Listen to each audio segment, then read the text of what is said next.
Magandang umaga, ngayon po ay araw ng Linggo, July 28, 2024. Update po muli tayo sa lagay ng panahon.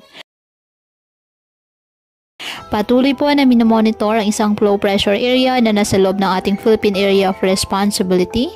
At ayon sa Pag-asa, hindi pa rin inalis ang posibilidad na maging bagyo ito sa mga susunod na araw. At kapag naging bagyo ay papangalan itong bagyong Dindo ng Pag-asa. Sa ngayon, hindi naman ito nakikitaan na tatama sa bansa, ngunit papalakasin nito ang habagat na siya naman ang magdadala ng mga pag-ulan sa ating bansa. Southwest monsoon o habagat ay nakakaapekto pa rin sa western section ng Luzon at Visayas.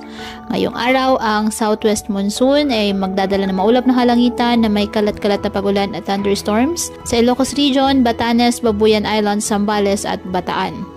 Apektado naman ng trough ng low pressure area ang Bicol Region, Eastern Visayas, Northern Mindanao, Surigao del Norte, Surigao del Sur, Dinagat Islands at Quezon. Asahan din ang bahagyang maulap hanggang sa maulap na halangitan with isolated rain showers or thunderstorms sa Metro Manila, Western Visayas, Cavite, Laguna, Batangas, Occidental Mindoro at Palawan, dulot po ng habagat.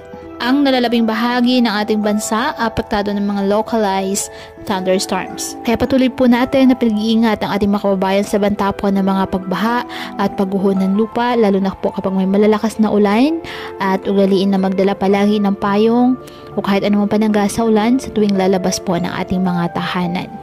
At yan po muna ang update sa lagay ng panahon ngayong araw. Muli patuloy po tayo na mag-ingat at palaging tandaan, God loves you. Stay safe and God bless.